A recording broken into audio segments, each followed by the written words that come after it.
let's turn to you all and see what questions you may have for our panelists.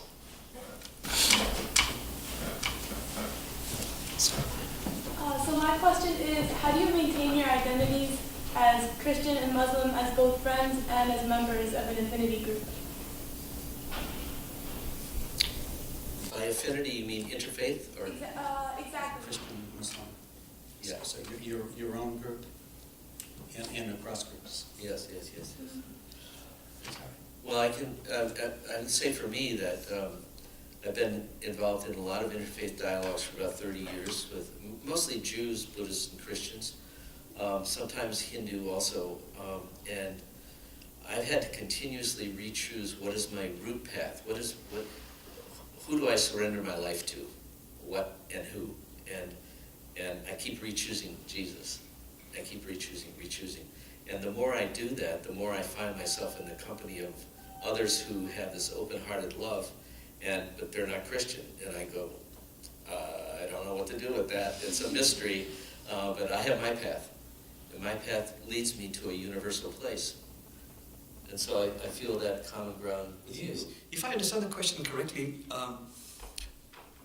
is that based on the fear people have that if I'm open to the beauty and wisdom of other traditions, this will dilute my connection with my own tradition? Is that what you're basically asking? Mm-hmm. I see. Then I would say the universal evidence is that if you are rooted in one particular tradition, but if you're also open to the beauty and wisdom of other traditions, you'll find that this really deepens your connection with your own roots. And don't take it on hearsay, all the great teachers say. They say, use your being as the laboratory. So I tell this to all my friends, I tell that to myself, and it really is true. As I said earlier, when I learn from Buddhism, for example, or Christianity, or Hinduism, I find this really waters my Islamic roots, and I'm becoming a better Muslim and a more complete human being. You know Professor Houston Smith, do you know who he is? He's a wonderful professor of comparative religion. I think he's in Berkeley now. He says it's like this. You can look at a holy book or your religion from one angle, but if you look at it from other angles also, so for example, I'm looking at the Quran from one angle and I found this to be very true. If I look at it from another angle, I have more complete understanding of the Quran. And that is very true. When I study, I love to study Buddhism, for example. I love Hinduism. When I study that, I find certain verses of the Quran which I understood, but I realized it was a knowledge of the tongue. After I study other traditions, I move into a knowledge of the heart because I have done that. But use your being as a laboratory. That's the best way. Yes. I have this, in the Japanese Zen tradition, there's this word in investigation that one develops, I think, in spiritual practice, an attraction to investigating one's experience, not just accepting experience habitually, but saying, what is this? Over and over, not as a way to question oneself, but as a way to question reality. What's the reality of this? Who is this? Who's speaking inside me? And so I'm very aware of, for example, when you have somebody like Donald Trump, for example, and just to say the phrase, Donald Trump, right, things come up, and notice what comes up. As a psychologist, one of the things I noticed is that there's a tendency to project parts of myself that I don't like onto other people. So he becomes evil, or back when in the 70s, Nixon became evil. But then one thing I observed is that a lot of the people who were calling them evil were angry and cynical, and they were becoming what they hate. And something Aristotle said, the Greek philosopher, is that what we see is what we are. So what we choose to see is what we are. And so there's a discipline when I seek love. Who is it that's seeking love? It's love within me seeking love. And in the contemplative tradition, there's this phrase that, who is it who's loving? God is loving God in me.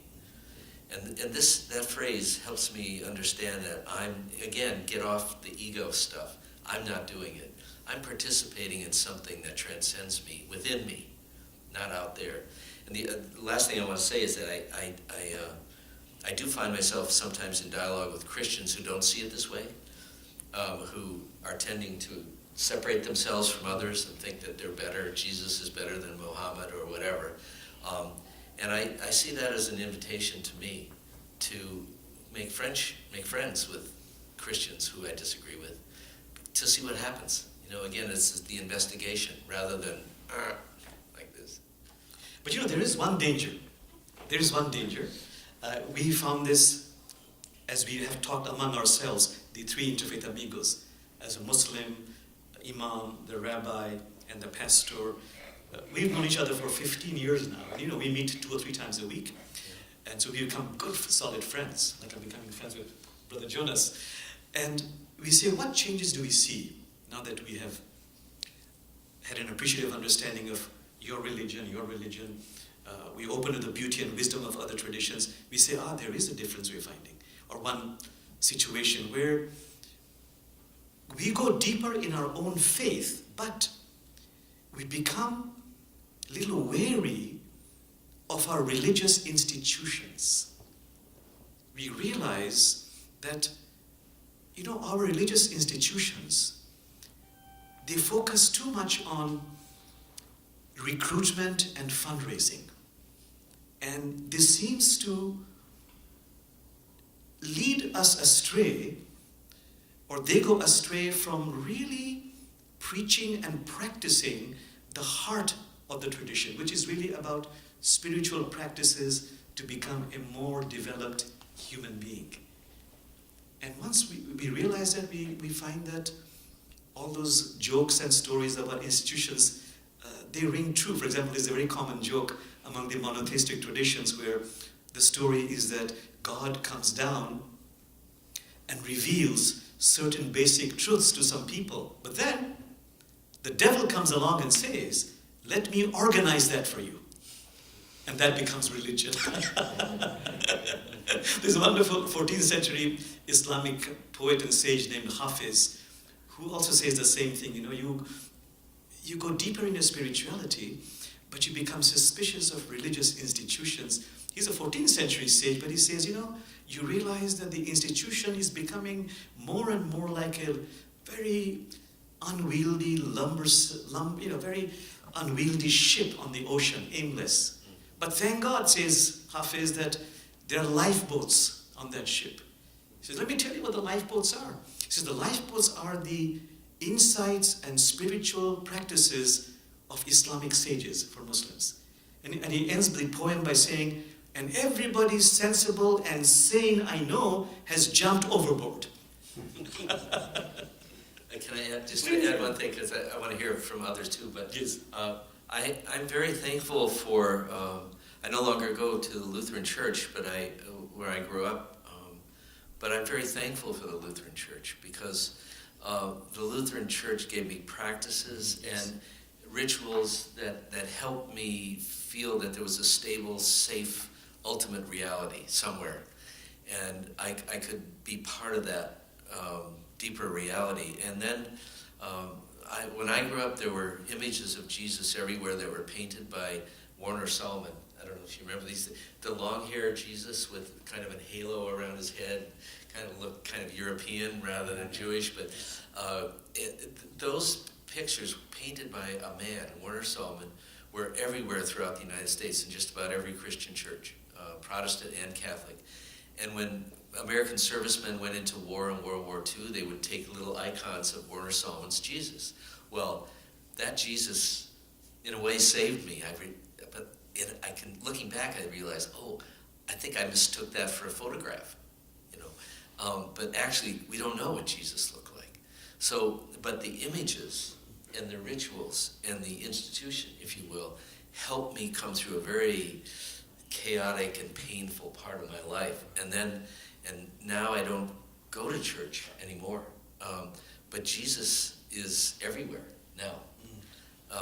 so I think, it's like that. It's like a developmental kind of process where we might need to leave the institution behind, but that we don't push it behind. We just kind of let it go, and that doesn't happen for everyone either. We all have to stay awake. Maybe you both brought up your spiritual practices in some way. Could you each talk about what are your spiritual practices now, and what helps you?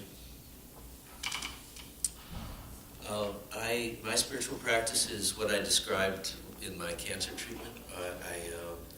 No matter what experience I have, whether it's pleasant or unpleasant is irrelevant in a way. I'm looking for the openness, the cherished presence that is maybe hidden in that experience, whether I like it or not. I look for connecting in the spirit of dialogue and friendship and love. And if, again, as I said earlier, if I went, and I always do, I experience almost moment to moment some little bit of irritation or separation or judgment or opinion, and I look for those experiences, and when they pass through my mind, I go, there's something here to learn. There's something here to learn, something here to learn. And I think of that as a Christ practice, as Christ consciousness, that Jesus was not telling us to live exactly like him and go barefoot in the desert, but it was more, what was Christ's consciousness like? And again, I have to say the Buddhists, in helping me be aware of the moment-to-moment flow of my experience, help me to realize what Christ consciousness is. It's a discipline of the moment, always. Letting go, letting go, letting go, just like that, into something greater than myself. That's my spiritual practice. And just what helps you to be able to do that? What helps me? My wife helps me because she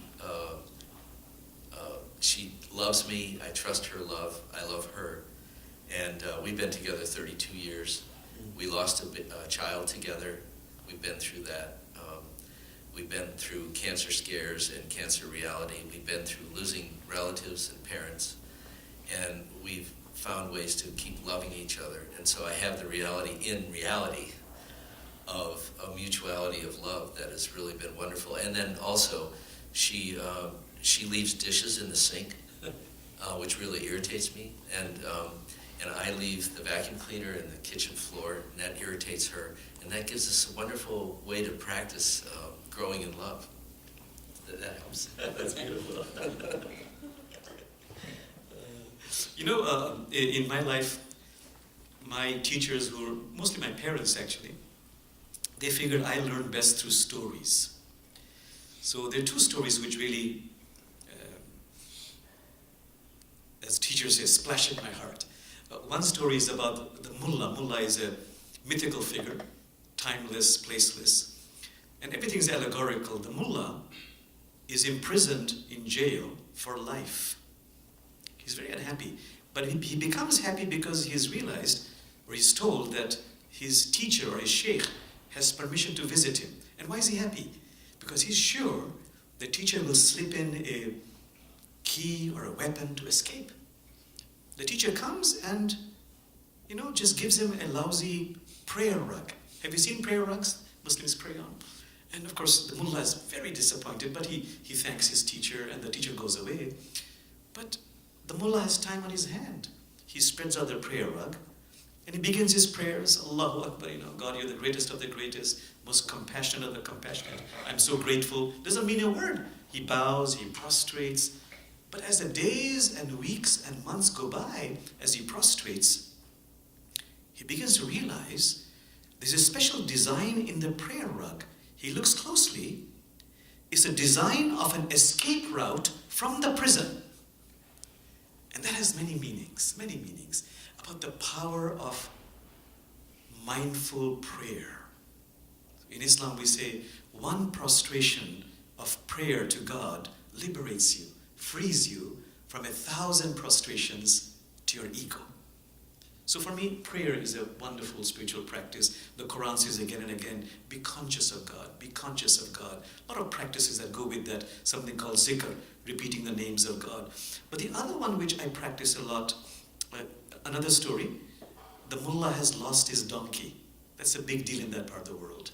The entire village tries to find the donkey, but the donkey is lost forever. They come in the evening to give mullah the bad news, and where's the mullah?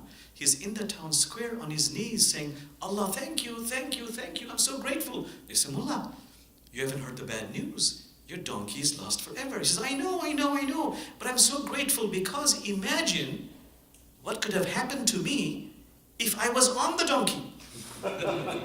So what is that about? Gratitude. Can I be grateful at all times?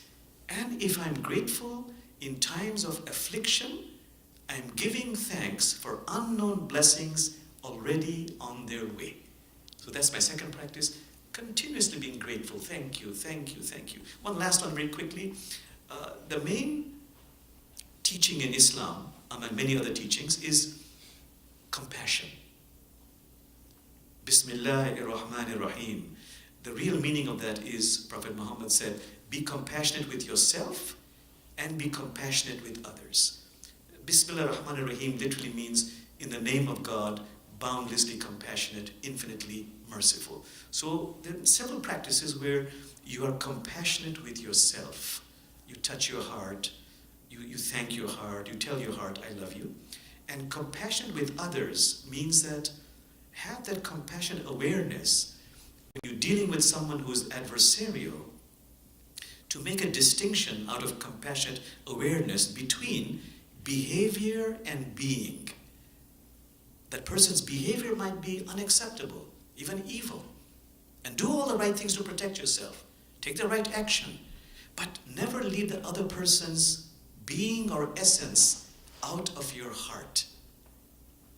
A wonderful mystic in Islam, Kabir, in fact he was Muslim and Hindu, he said, do what is right with somebody who's adversarial. Protect yourself. Don't allow yourself to be abused. But I beg you, as you take the right action, please never leave this person's being out of your heart. And just this discernment, just this distinction in the mind and heart between behavior and being has the power, all the sages say, to shift heaven and earth. So that's a practice I like to keep in mind all the time.